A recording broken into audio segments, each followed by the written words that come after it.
It ain't the left side or the right side, then it must be the fin side. Inside. It ain't the left side or the right side. Thank you, Solo D. Welcome to another episode of On the Fin Side here with Kat and Paul. Follow us on Facebook, Twitter, Spreaker, iTunes, YouTube, iHeartRadio, and Spotify. Check out our merch store, onthefinside.threadless.com. The NFL Draft Combine wrapped up this past week, and free agency is just around the corner. So we're going to squeeze as much draft talk as we can in here before, in the upcoming weeks, we talk about free agents that are available and signed by the Miami Dolphins. There could be fewer this year, but we'll see what happens. But we'll focus on this for now. So we're going to cover two things here today. Number one, who stood out at the NFL Draft Combine and what that means for the Miami Dolphins. Number two, I'm going to unleash my top 13 board for the Dolphins at pick number 13. It's pretty self-explanatory as to why. The Dolphins are guaranteed to get at least one of these players. And, of course, you've got the Dan Marino link there, too. So, Paul, I'm just curious first, what is your overall impression of the NFL Draft Combine as an event? Some people say, I really don't care. Some people are there with their own stopwatches on TV. What's your take on it? I mean, honestly, the Combine's a great little get-together place to put a little show on for folks. I mean, there's a lot of folks that move their draft stock up and down at the Combine, but in reality, whatever they get at the Combine, the scouts can get at a pro day. The Combine has turned into an event for the fans in reality. I mean, yeah, they get some measurables. You can see if a guy's consistent with what he does between the Combine and his pro day. But in reality, it's a bunch of workout stuff that doesn't always dictate whether a guy's a football player. It dictates whether he's an athlete for the most part, other than a few obvious things, like watching a quarterback throw. You get somewhat of an idea. But you've already got a lot of tape on these guys. It's really just leveling the playing field and seeing how they do in shorts. Yeah, well said. I tend to look at this as an event where something's really got to jump off the page, and that gives you an excuse.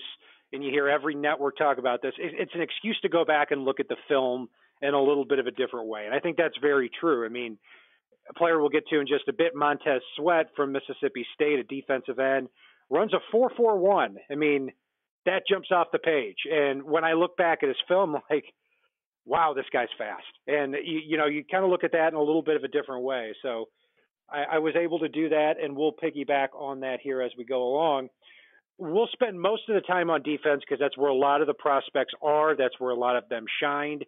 And it's what a lot of picks would make sense for the Dolphins here. First, we'll start with the quarterback spot at the top. Kyler Murray did show up at 5'10", 207 pounds. He did pass that. You have to be just this tall to ride the ride, and he certainly did. 5'10" and some change, 207 pounds. And the word out of the Combine, and people were saying this with certainty, that he is going to go number one to the Arizona Cardinals. I started looking at that and thinking maybe there's a smoke screen, but I don't see what there is to smoke screen, because very simply, the Cardinals have the number one pick, and all your broadcasting is how much it would take to move up with you for a quarterback that's 5'10". So I don't really think that's the case. Paul, are you buying that right now? No, I mean, if they weren't shopping heir apparent Josh Rosen, good or bad last year, maybe. If they weren't shopping Rosen, I'd buy it a little bit more. But they're shopping Rosen. They're all enamored with Murray, and there's no talk of them shopping the number one overall pick. I mean, those are three things. If they were talking Murray like crazy, but also talking how much they love Josh Rosen, and they were shopping the pick, yeah, I totally believe it was a smoke screen. But right now, no, they're not smoke screening anything. They're absolutely enamored with Kyler Murray. And you look at what Charlie Casserly had to say about how Kyler Murray, who didn't really do much at the Combine other than show up and stand on a little measuring stick, when he met with teams, Charlie Casserly got a lot of reports that Kyler Murray had one of the worst draft weeks or worst Combine weeks for a draft prospect ever. And I can believe that, having watched his interview with Dan Patrick from the Super Bowl, having sat back and thought about, what does Charlie Casserly have to gain by saying this? And it really feels like Cliff Kingsbury's fallen so in love with that girl at the bar that he doesn't care what comes out of her mouth when he walks up and talks to her. He's taking her. And that's what it feels like with Kyler Murray at this point. There is some stuff, and everybody who listens to the show knows I've been pro Kyler Murray here for the Dolphins. It sounds like there's a lot of stuff to worry about. I mean, you look at when he got asked about football or baseball, and I like sports. It's I don't know. There's something with this kid.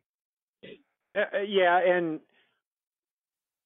I can see that. Part of me thinks too that it's so much about these got you statements with these 20 and 21-year-old kids that unless there's a massive red flag, then I tend to look the other way. And everything that they say is going to be zoomed in on and magnified like crazy. And the reality is Cliff Kingsbury, he doesn't need to interview Kyler Murray. He's known him for 5 or 6 years. He knew him when he was halfway through college or high school, So it does look like that's the scenario right now, which brings us to another thing while we're on it, Paul. Josh Rosen, if he's available.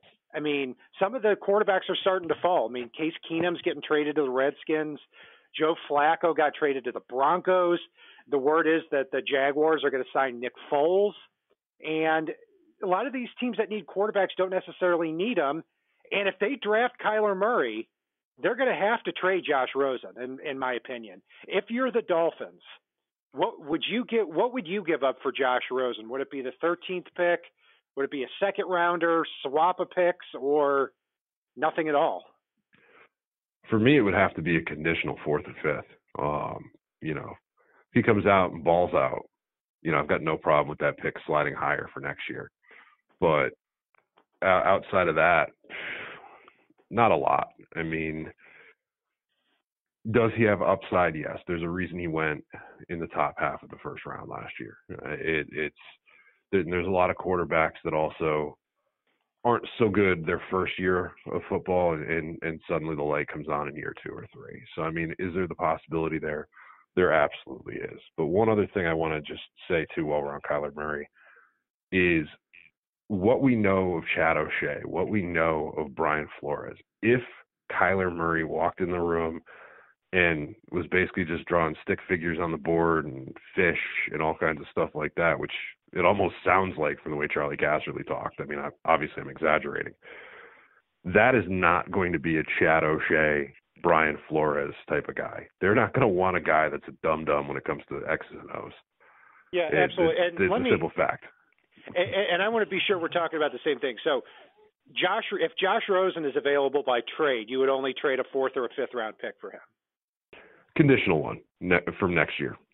Interesting. I'm going to chalk that up as you're not interested in Josh Rosen then, because obviously he's not going to get traded for something that's that low. So me personally, anything less than that Dolphins first round pick, I would be interested in looking at. I mean, I don't think – look, Josh Rosen, I thought enough of last year to think he should have been a top 10 pick, and I don't think he proved or disproved a lot last year. I mean, let me take that back. He did not play well last year. He also had I hate to point at the offensive line and say, but they were literally pulling 6th-round rookies that were cut from other teams off the street and putting them in front there. And I don't think there's a lot to judge from last year. I would absolutely give up a 2nd-round pick for him. And if you're talking about the Dolphins swapping the 13th pick and the 33rd, which is basically a 2nd-round pick, I would give that some consideration too. Because here's why: the Cardinals have already done that, or pay Josh Rosen his money up front. The Dolphins would basically have him on a 3-year, $6 million contract. And I think that's enough upside compared to what the Dolphins may be getting out there. So we'll see in the upcoming weeks, because I don't think there are a lot of teams that are in position to trade for a Josh Rosen now, and the Dolphins might be, especially if that price starts to lower. And that's exactly where I'm coming from on the conditional pick. Maybe I'm a little bit low on it, but there's not a lot of seats left at the dance. There's not a lot of those seats that teams are going to be willing to chase Josh Rosen, and the Cardinals are going to be in a position where they have to eject Josh Rosen. So, I mean, it's basically, yeah, it might be nicer than what you're paying for, but if you're one of the only buyers out there, you might still be able to win that little bit bidding battle with not a hell of a lot. And I don't like giving up a hell of a lot when they don't have to.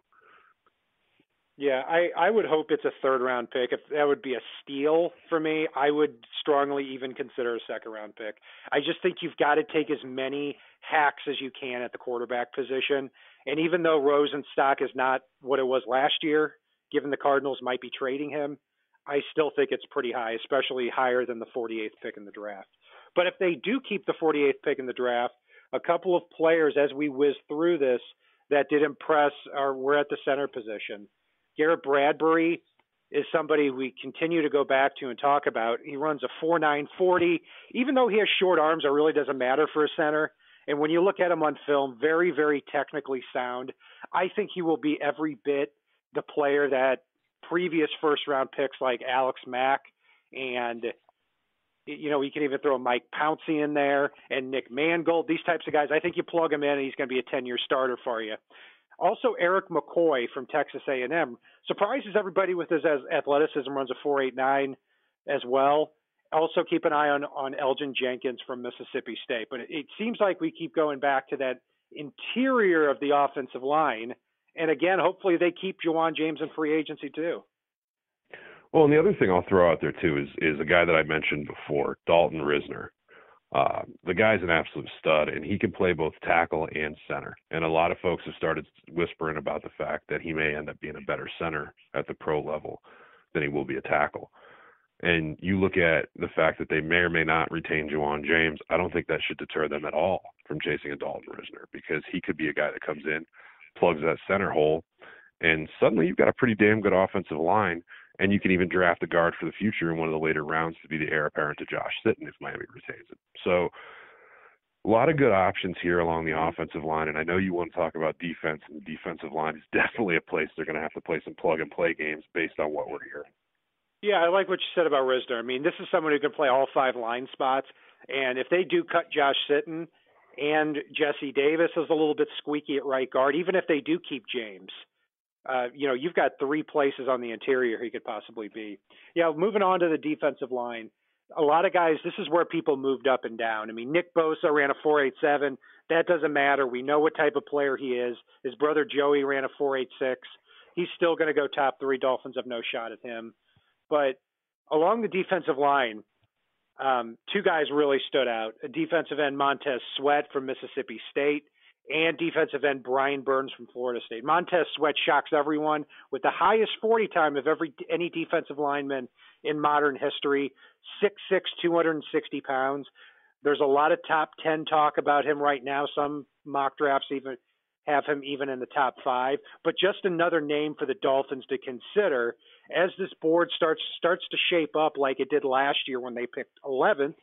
And it's starting to look like a mathematical impossibility that a player like Brian Burns or Montez Sweat is not going to be there. Brian Burns runs a 4.53. What I like about Burns, too, is that he shows that ability to drop back and play some 3-4 outside linebacker, which you can assume is going to be a very big priority for Brian Flores and the rest of the defensive staff. Yeah, and for me, I'd actually tend to lean Burns over Sweat at this point. I love his speed. But Robert Quinn is a guy that scared me off a little bit from some of these guys that turn into a one-trick pony with their speed. And that does worry me with a guy like Sweat, where he might start relying on it. And as soon as offensive tackles figure that out, teams are going to have to figure out if they can adjust Sweat's game a little bit to get back to being a guy that can throw a few extra moves in there and not just try to go around the outside. Because if you try to go around the outside, any left tackle or right tackle worth their salt is going to go, okay, I'm going to push you out, and you're going to end up going past the quarterback more often than not.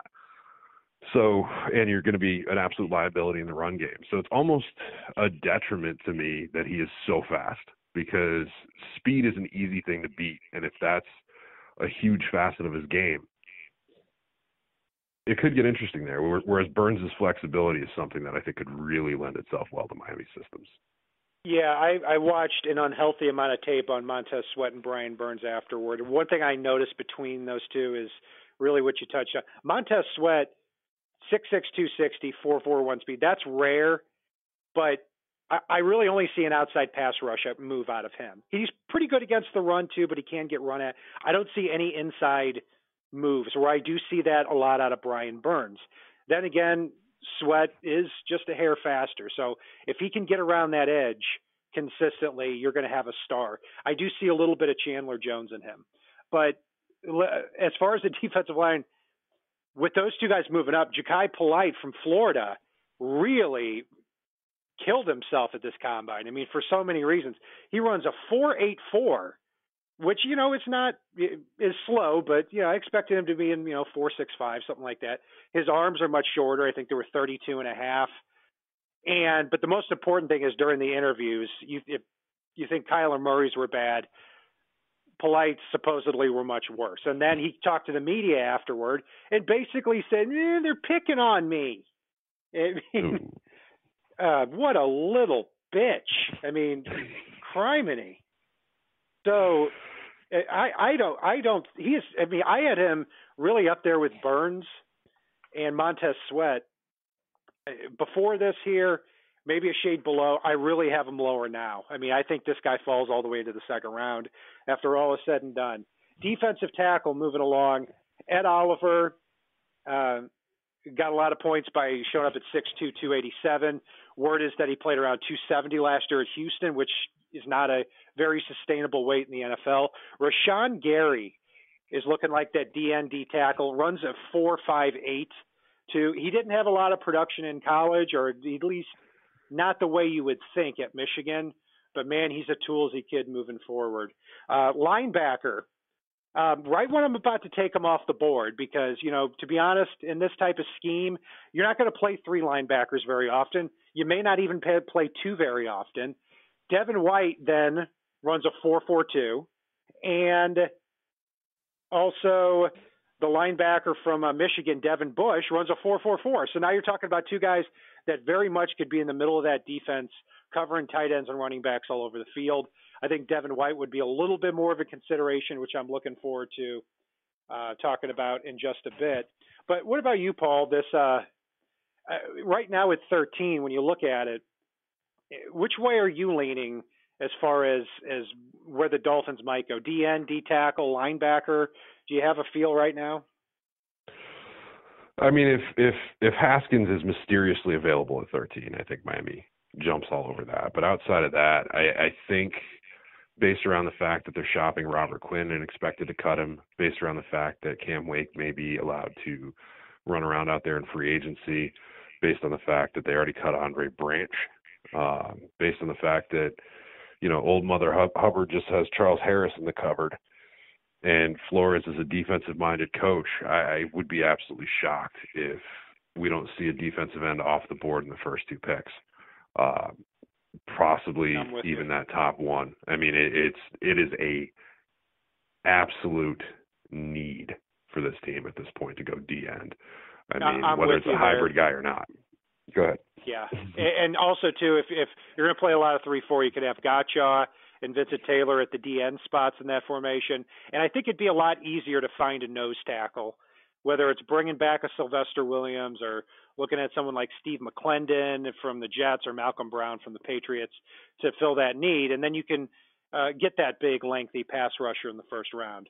So I'll be honest with you there too. I mean, not to jump in on you, but I mean, if you take an Ed Oliver, you could legitimately put him in with his size and his tools at defensive end and have Vincent Taylor be kind of an agile nose. I mean, he's not your prototypical nose, but he showed a very, very disruptive ability to beat double teams last year and really do a lot of things. So I'm excited to have Vincent Taylor back, and you kick him inside, put Godshaw and Ed Oliver at the DN spot. You got a pretty intriguing 3-4 right there. My theory on Ed Oliver is that if you swapped he and Christian Wilkins from Clemson in their roles, you would be talking about Ed Oliver as a top 5 pick, and you'd be talking about Christian Wilkins not before the middle of the second round. And that's nothing against Wilkins. He started, 45 games at Clemson, played in 59, played at a high level, tested out pretty well, just not as well athletically as the other guys, but that's more by default. But Ed Oliver, 6'2", 287, and there was talk before he couldn't work out due to an injury at Houston this past year. Teams were looking at him at linebacker too. So there's a lot of versatility. That would be an exciting pick. We'll get to that in just a bit. I also think the Dolphins need to look at defensive back as well. I was very disappointed that DeAndre Baker and Byron Murphy didn't work out a little bit better.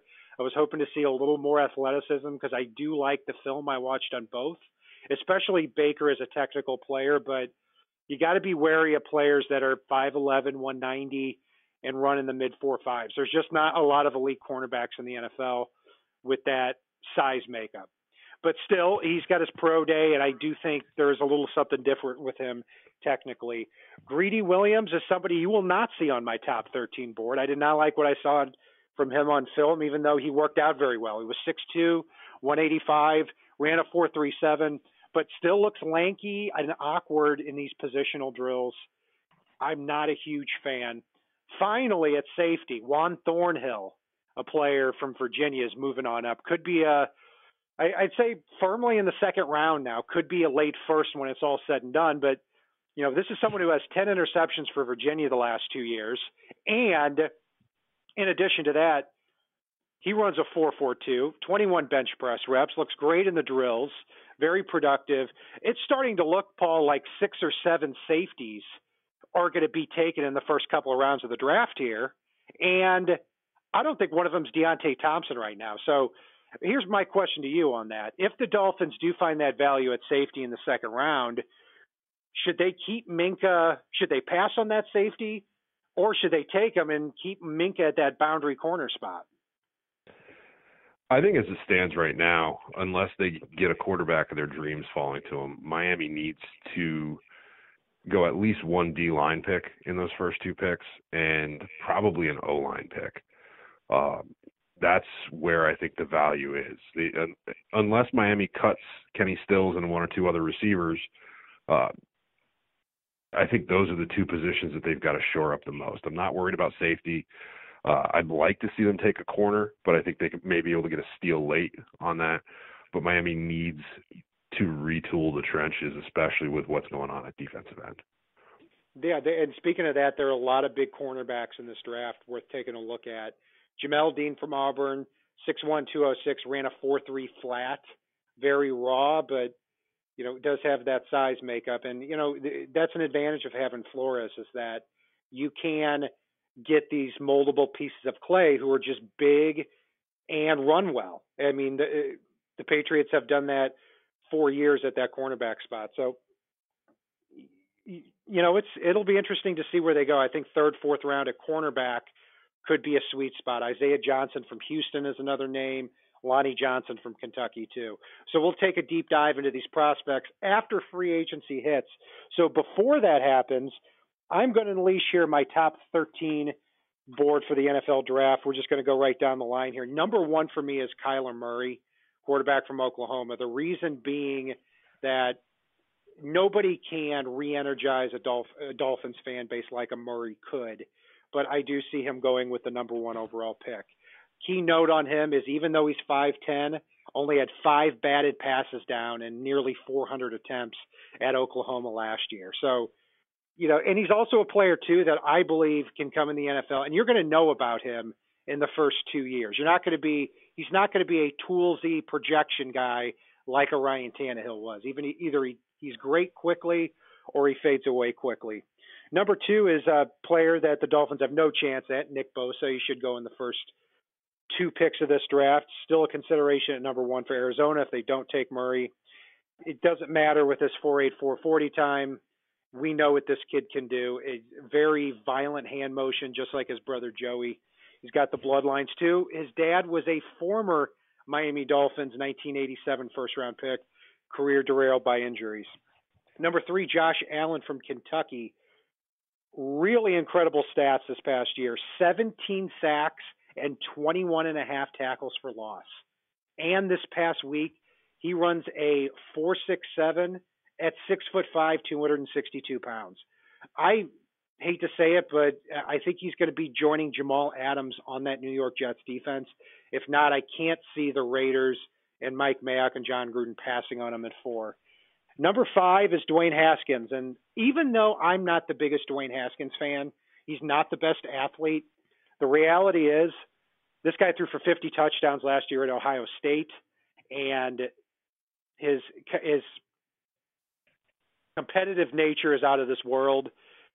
He anticipates very well. His touch is very good. The ball flies out of his hands. I think Jimmy Garoppolo is a good comparison that I've heard for him. Not the greatest athlete, but that may not matter if he can throw with that anticipation.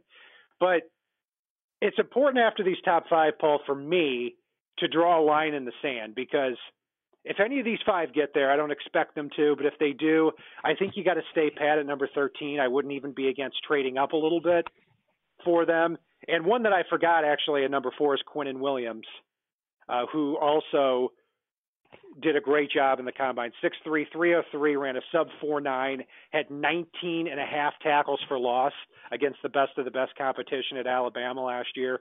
Should be a star. So my top 5, Kyler Murray, Nick Bosa, Josh Allen, Quinnen Williams, Dwayne Haskins. And then I'm going to draw a line in the sand, because the rest of this list, Paul, even if they fall to 13, I might be open to trading down if the right offer comes along. Yeah, no, I you know me, I've never met a trade down I didn't like, unless there's an absolute stud available, like when Laramie Tunsil started falling a couple of years ago. But for me, it's, I mean, if there is some absolute stud that Mike Mayock is absolutely in love with, I'm eyeballing the Raiders' phone all throughout that first round, watching who falls, because they've got a loaded amount of picks now, and you may be able to make a move that allows you to shore up, you know, your offensive line, shore up your defensive line, make an impact set of picks in the first 2 rounds, and still have your second rounder available in addition. So I'm keeping an eye on the Oakland Raiders, who are obviously prone to make the big splashy move at this point already under John Gruden. Well said. Moving on with my list here, number 6 is a guy we've already talked about, Ed Oliver from Houston. Weighs in at 6'3", or 6'2", 287 pounds. I anticipate he would have run in the 4.6s. And even though he's obviously not the biggest guy, he played a big man's position last year. Played nose tackle for Houston, lined up at center, or right above the center when he probably shouldn't have. He had an injury-plagued year last season where he only had 3 sacks. But over the course of 3 years, and really almost 2.5 years if you consider he was injured last year, 53 tackles for loss. He was amazing at cutting into the backfield. And I think if you line him up wider and rotate him on that defensive line, that's going to get me excited for Brian Flores. I think this could be a real impact maker at the next level.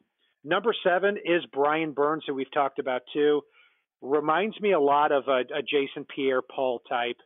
Is that tall, bendy, angular type of player. He's 6'5", 250 pounds. He surprised a lot of people by showing up at that weight. I hate when people throw around the name Jason Taylor, but when you look at how agilely he moves for his size and how well he protects his body, both against the run and in using his hands against the pass, you start to see a little bit of that. A few people that I've talked to that are Florida State fans have said that he does disappear at times for long stretches, but I've heard that criticism with edge rushers before. Montez Sweat is going to be next on this list. I'd say a pretty distant length behind Brian Burns on this, because Sweat does have that physical makeup, that outside pass rush, and I think he can give some looks as a 3-4 outside linebacker too. But when you've got that speed, it's kind of hard to prepare against a player if you're an NFL tackle that you don't see very often with that speed. So I think he can make a lot of impact plays, and he's a lot better against the run than given credit for. He just looks a little bit lanky and siloed and awkward out there at times, but man, he uses those long arms and that speed combination very, very well, and he probably will at the next level too. Number 9 on my list here is going to be Rashawn Gary. He tests unbelievably there at the combine. It's hard to compare him to somebody. My best shot is Ezekiel Ansah, maybe not quite as big, but definitely faster too. I see him as a guy that can be moved around like an Ed Oliver, but I don't see him making the impact that an Oliver would make on this defense. Didn't always play up to that physical potential at Michigan, but the tools are definitely there. I mean, only 8 sacks over the last 2 years and only 17 tackles for loss over the last 2 years. He did face a lot of double teams, though. Number 10 is going to be Devin White from LSU. I didn't want to put a linebacker in here, but I felt like I had no choice if he were available there at 13 as a best player available. Running a 4.42, 6 foot, 236 pounds, plays bigger, looks bigger, kind of like Jamal Adams in terms of the leadership that he can bring to a defense. He's a very emotional player, can set the tone. I see a little bit of Patrick Willis in him too. And that 4.4 speed that Patrick Willis also ran a decade ago goes a long way. Number 11 here is going to be Jonah Williams. Would be another best player available type pick for me. I would imagine him kicking inside to guard if he were to be a Dolphin. But if you put Jonah Williams at left guard, Laramie Tunsil left tackle, you can have some fun over there for the next 10 years. I think this is one of the safer picks in the draft. Can play guard, and also if something were to happen, I'm just picturing they have Juwan James back. If they have James and Tunsil back, and if something happens to one of those two, you can easily kick him out to the tackle spot. Finally, the last two, DeAndre Baker, even though he disappointed me a lot, I really liked him coming in. Very technically sound. I think he can get up in the faces of these players. I've always, from the beginning, called him a Patriots cornerback because of that physicality and because of that mental acumen as well. Number 13, a little bit of a surprise, but I'm going to throw him in there. Oklahoma guard Cody Ford. He played right tackle for them this past year. 6'4", 330. A lot of people say that Jonah Williams could be Brandon Scherf.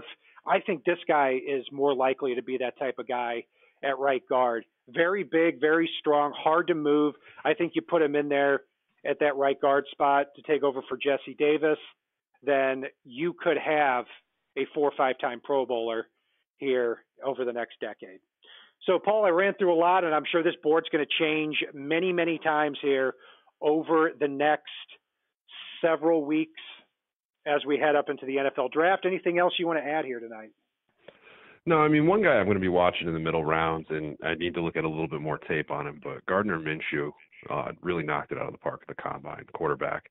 And I will admit I only glanced at him because Brady Quinn pointed him out, which sounds a little goofy, but at the same time, when he throws a comparison like Baker Mayfield out there in regards to the guy, you stand up and take a little bit of notice. And kind of intrigued at that. I mean, it could be a scenario where Miami takes a little swing at him in the mid rounds and brings him in to compete. And hey, if he turns into Baker Mayfield and you get him for a mid round pick, I'm all for it. If he's even 3/4 of Baker Mayfield and you're able to solidify your trenches in the first couple of rounds, I'm definitely gung-ho for that.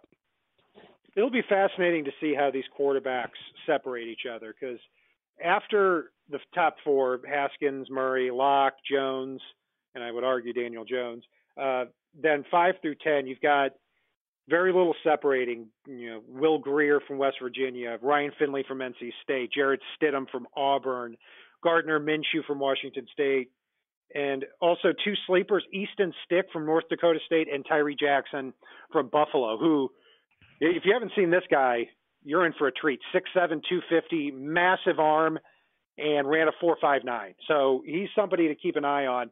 Kind of looks like a mini Cam Newton.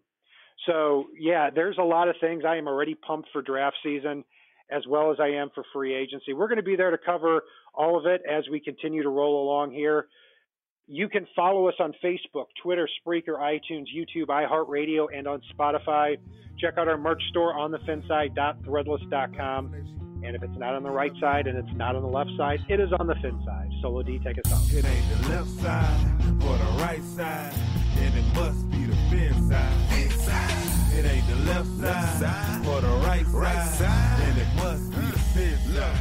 Listen, Dolphins fans across the land all tuning in to see what Brian Cat and